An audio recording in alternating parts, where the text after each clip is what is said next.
जिंदगी माया की शुगर खाती है, मगर मानो के दिल में बात ना समाती है। रहे विनोद अध्यापक जयपुर शहरिया में, शराबी नाम से मशहूर है बजरिया में। अनीता नार पिंकी गोदी के कुंवरिया हो, अजय बेटा से गमकती रही फुलवरिया हो। मनाती नार लेकिन माने ना अनरिया हो, रात दिन दारू पीता जानी चलिया हो।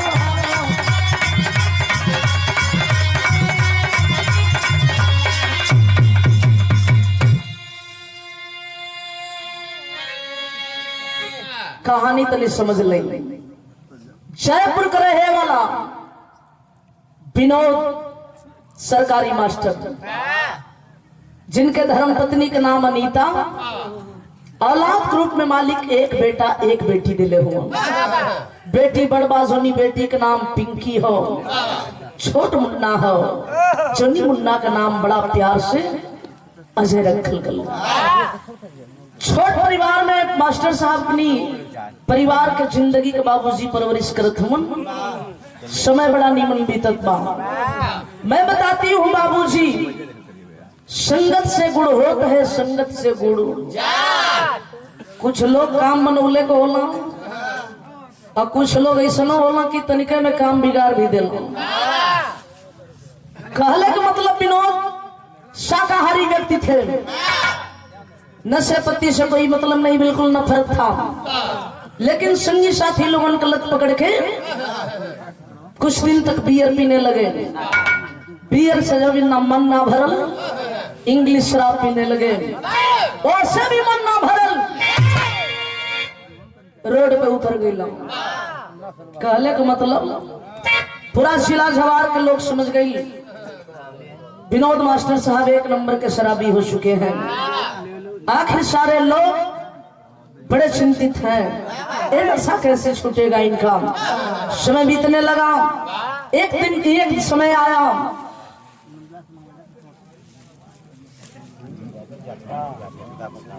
जेके जाए का धीरे धीरे निकल ला। हाँ, क्यों और के मत खोद के परेशान करा। हाँ, वैसे भोर में जीते वालों ठंडा के समय बा, कटिया बिनिया यही में चलत हो, व्यस्तता का भी टाइम बा भैया हो। एक दिन का ऐसा भी समय आया, सुबह सुबह मुड़ पानी बन गई, स्कूल में गई लो। क्या पता था उसी बीच किसी अधिकारी का दौड़ा हो जाएगा। बेसिक शिक्षा अधिकारी का दौड़ा हुआ। चाय पानी करने के बाद कच्छ निरीक्षण करने लगे। हर एक क्लास में जाते हैं, बच्चे बड़े अच्छे ढंग से पढ़ लिख रहे हैं। बाबूजी लोग जिस क्लास में मास्टर विनोद बैठे हैं, उस क्लास में जब पहुंचे तो सारे बच्चे उछल कूद मचाए हैं। आखिर देखते रह गए अधिकारी साहब की बात। मास्टर साहब आया है, चेयर पे बैठे, सो चुके हैं, कहीं इनके तबीयत में कोई प्रॉब्लम तो नहीं आ गई। लोगों द्वारा सगवा में बुलवा में तो उनके बोले डोले की हिम्मत ना रह गई। भैया हो, अधिकारी तो अधिकारी हुआ करते हैं, नजर पड़ी, अब बदबू के आभास महल उठा लिए कलम और सस्पेंड कर दिए। नशा जब उखड़ल, मालूम महल कि मैं नौकरी से निकाल दिया गया। अब तो मेरी जिंदगी अधूरी रह गई, परिवार कैसे चलेगा। फिर भी कोई दिक्कत ना, खाते में रुपया पैसा भरल हो, जबले हो तबले बड़ा ऐश का जिंदगी बितोला। धीरे धीरे जब वो लास्ट हो गल, तब लगला यार वहां पौड़ी आए। हाँ, लॉकडाउन जैसे कि नहीं कपारे ना है भैया, लॉकडाउन से पूरा दुनिया परेशान हो गई। हम बताइला, नशा कोनो बुरा ना होला भैया। नशा कब तक बुरा नहीं हो, जब तक आप ओके यूज करत हुआ। और नशा वो दिन बुरा होले जौने दिन आपके अपने कब्जे में घींच के कर ले, तब मालूम का हुई, मुड़ी टूट कहीं रास्ता चलो ढंगरा जीबो, कहीं नारी में चल जीबो, मुड़ी टूट जाएगी, कहीं पुलिया पर ढंगरा जीबो, तो वही समय नशा बुरा हो जाए। मैं बताती हूँ बाबूजी, नशा अब नाश करता है, नशा अब नाश करता है। फिरोगे दाने दाने को, कटोरा हाथ में होगा न पाओगे तू खाने को। आखिरकार गांव जवार में काफी कर्ज उधार भी ले लिए, खाली काहे बदे? पिए के चक्कर में। विराट सुने वाले बाबू जिन्हें कभी गुरु की उपाधि मिलती थी, जो बच्चों को शिक्षा देने का काम कर रहे थे, एक नशे के चलते आज पूरे लोग तबाह हैं। परिवार के लोग कोई मना रहा है लेकिन किसी की बात मानने वाले नहीं है। एक दिन का हालात का भल, एक लाइन तर्ज है।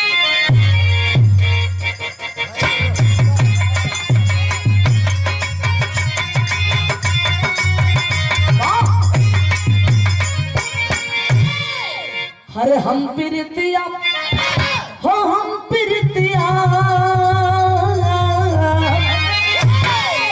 तो हम प्रीतिया करतियो न जनली।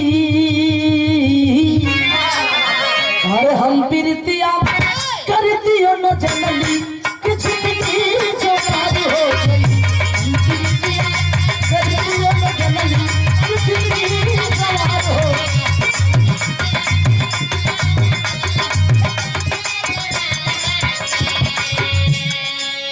एक दिन का हालात का है। अरे आखिर वो खड़ल, अरे आखिर वो खड़ल, आखिर वो खड़ल, अरे नशा दूसरे दिन फिर उदास हो गए। आखिर वो खड़ल, नशा दूसरे दिन फिर उदास हो गए।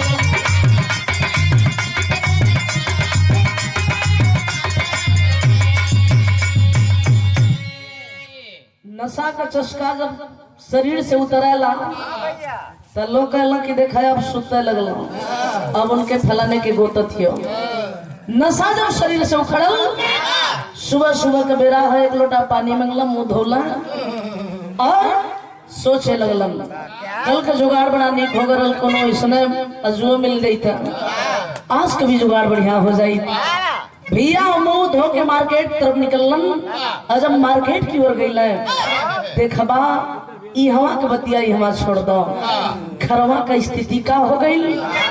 जिस बीबी अनीता का चेहरा गांव वालों ने नहीं देखा, आज वह धर्म पत्नी अपनी दोनों बच्चों के पेट के लिए दुआरी दुआरी भीख मांगे शुरू कर दिया। हेरायो दन आन नसीब नहीं होता। इधर मार्केट की ओर आए, तलाश करत हूं कि कोई मेरा संगी साथी दोस्त कोई दिखाई दे तो काम बन जा। सुबह घड़ी 9 बजावे लगल, तिराहे तरफ नजर पड़ी तो एक बड़ा अजीज मित्र आ रहा था, जिसका नाम बताया गया काफिर खान। चाँद का मुसलमान था और विनोद का बहुत जिगरी दोस्त था। भैया हो कबहू कबहू जिगर के दोस्त माने वाला, बढ़िया धोखा खाला। विनोद के ऊपर नजर गई, सोचने लगला कि बड़ा खुशी भइल, मिल गई, सलामी बंदगी भइल, हालचाल होखे लगल। कलम भैया बहुत बढ़िया। विनोद आपन कहा? कलम हमरो ठीक है भैया, समझ ला बीत जात हो। कलम भैया बड़ा मेहरी आके बोलो धुआ कोनो दिक्कत परेशानी? कला परेशानी के हमरे सुन के का करबा, हल कहते बा। कला इंसान महिला के नाते हल ना कर सकत है तो सुन सकत है, बता दो दिक्कत का हो। सारी बीती हुई बातों को बताने लगे। विनोद हथवा जोर के कला की भैया हो एक निवेदन हमार स्वीकार कैला, मालूम का 200 रुपया दे दा। काहे बदे भैया 200 रुपया इतना गिड़गिड़ा के मांगत हुआ? कला की 200 रुपया दे देबो तो लगभग 2-3 गो शीशी का जुगाड़ हो जाई। 5 रुपया चिकना के हो जाई। हाँ तो से नहीं कर जो हिसाब किताब जौन हो कोई दूसर ना लगा पाओ। लगलन जो ना सोचे काफिर खा की भैया सवेरे सवेरे दारू का बात करें। हाँ भैया कलम आपका सवेरे का पहर हो, हम कुछ काम से निकल नहीं, मैं बेरा काम करे था। भैया सिलो पैरवा छान के आंखों में आंसू आ गए। कलम भैया हमें बुरा आदमी समझत हुआ, हम मानत है कि जेकर ले ली दे ना पौली, लेकिन तोहार हम बेमानी ना करो, तो के बड़ा नीमन चीज देवे साथ है। 101 रुपए के आशीर्वाद भूतपूर्व प्रधान पिताश्री के बिटिया रानी ना, पिताश्री के बिटिया रानी आपके द्वारा सादर 101 रुपए के आशीर्वाद। अच्छा, गुलौरी के धरती से ये आशीर्वाद 101 रुपए चंदन में नमन प्रणाम, शिकल पंच के प्रणाम हो। भैया बाबू छिलो कला तो के हम बड़ा नीमन चीज देवे चाहते हैं। नीमन चीज का देबा कला कोनो हीरा जवाहरात सोना चांदी रखले हुआ कला ना भैया, कला देबा का विराज सुने वाले बाबू चचा भैया लोग बारे मास्टर साहब भारी सोच। एक मास्टर साहब बैठे हैं, क्षमा चाहूंगी, लेकिन मैं पहले ही बताई कि हर लोग भगवान के बराबर हैं, लेकिन अपनी अपनी कर्म के अनुसार उनका वो कर्म था। एक शराब के लिए, दारू के लिए बोल पड़े कि आपको अपनी बीवी एक रात के लिए आपके हवाले कर दूंगा। भारी सोच का फिर खा आई आज किस्म का आदमी था, बात तय कर लिया। दोनों दोस्त छीके की तरफ चल दिए। जब पिए हुए लगला तो समय धीरे धीरे कितना भल 21 रुपए पुरस्कार छोट बाबू के द्वारा दे वाले भैया के हम प्रणाम करते हैं। छोट बाबू के शुभ आशीर्वाद बैठे भैल का।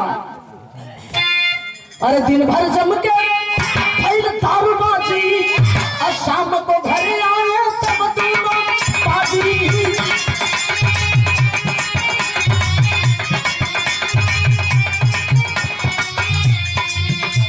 अरे सोच दुलही कोई बम हो मनवा,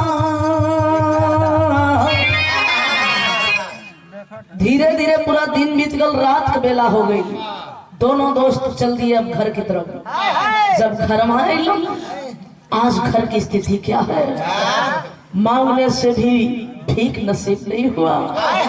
दिन भर के उपवास दोनों बच्चे, माई तो माई होली ना, पानी पियावत बा माई, दोनों बच्चों के फुसलावत हो पहलावत हो कि बाबू रे सुत गई बानो, सुत जा बियने हम कहीं से कोनो व्यवस्था करब, 2 रोटी के तो हम लोग के लिया के 2 रोटी खियाई। तब तक बाबूजी द्वार पे नजर पड़ल कि केहू मेहमान द्वारे पे आ गई।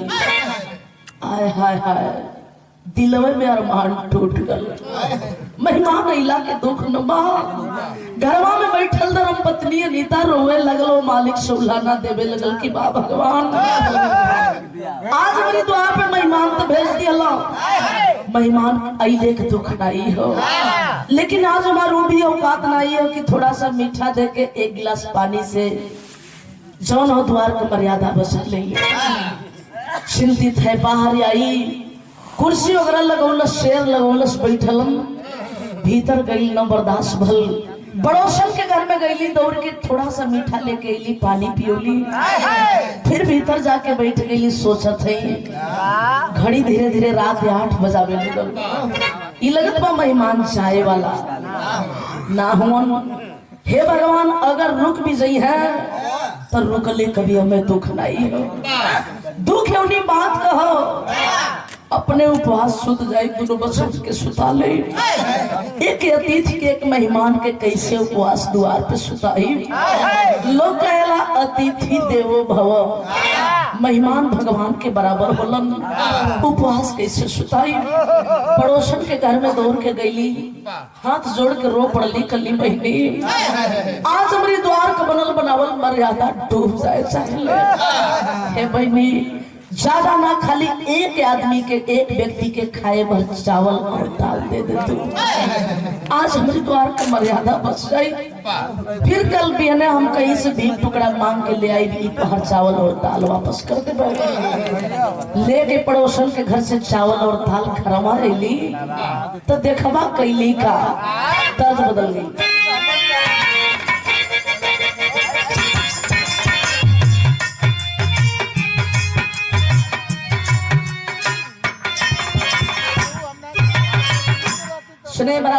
आशीर्वाद मुस्कान टेंट हाउस, हमारे बड़े भैया प्रोप्राइटर साहब है आप दिलीप भाई, आपके द्वारा आश्रय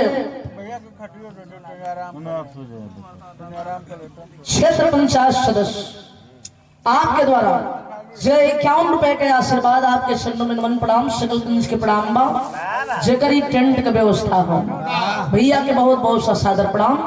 देखबा बाबूजी बहुत लाजवाब हो, फ्री वाला नाम माला 4 पैसा जे मित्र बा दोस्त बा, हाँ 10 पैसा कंसेशन हो जाए इतने काफी हो भैया बाबूजी लोग कहीं का कौनों में हरारू खुशियाई नहीं मर्द मनावत हो। हम बताइला भैया मर्दनों के पास बड़ा अदा होले, अभी देखला संत जी के नाम, हाँ तो आज गजब को कमर हिल है भाई, बता दे बाबू नमो अपन नाम बतावा। गजबे को कमर हिलौला, अरे हिले जो का कमर ये तो नहीं हिला। गौरव छोट बाबू गौरव बाबू के द्वारा ही दूसरा पुरस्कार हम बताइला होनहार वीरवान के होता है चिकने, हिम्मत देखे हौसला देखे क्या बुलंदी है। 21 रुपया पुरस्कार बहुत बहुत सा शुभ आशीर्वाद बादे वाले भैया के मर प्रणाम हो। कैसे बनावत हो अरे काहे गुस्से आइल बड़ जान ले पुकार,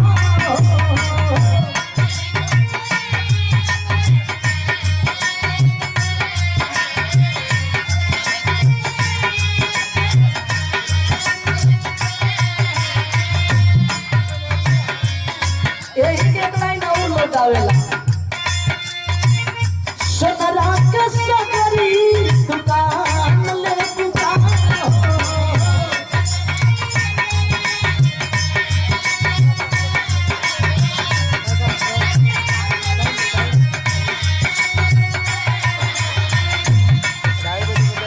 सोनरा के सगरी दुकान ले दुकान, बोला हमारी सुखिया बरान ले दुकान, बोला हमारी रबिया।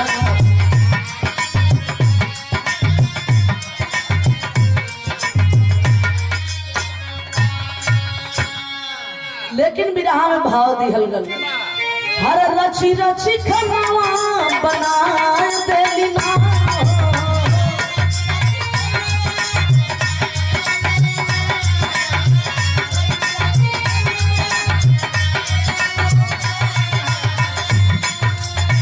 रची रची खनावा बना देली ना, सजना यो संगी या देली ना, सजना यो संगी।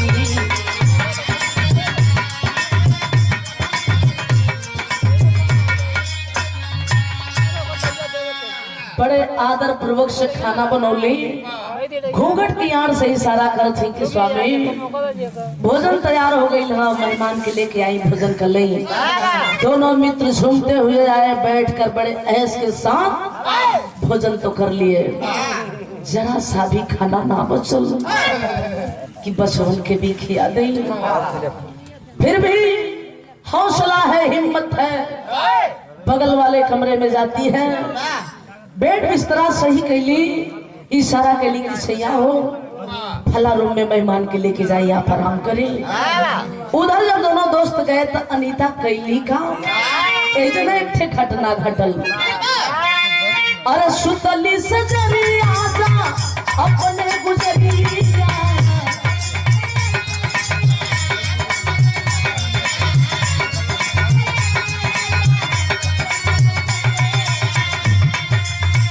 अधीरतिया के दूनो पहुंचे अंतिया,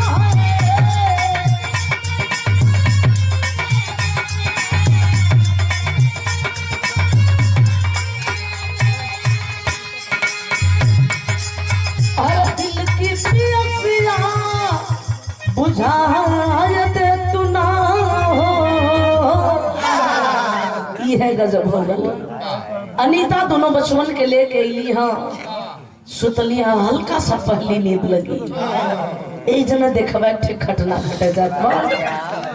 हल्का सा नींद लगल, उधर विनोद के चैन नहीं मिलत हो, सगवा सुतल काफिर खा भी काफी परेशान हो।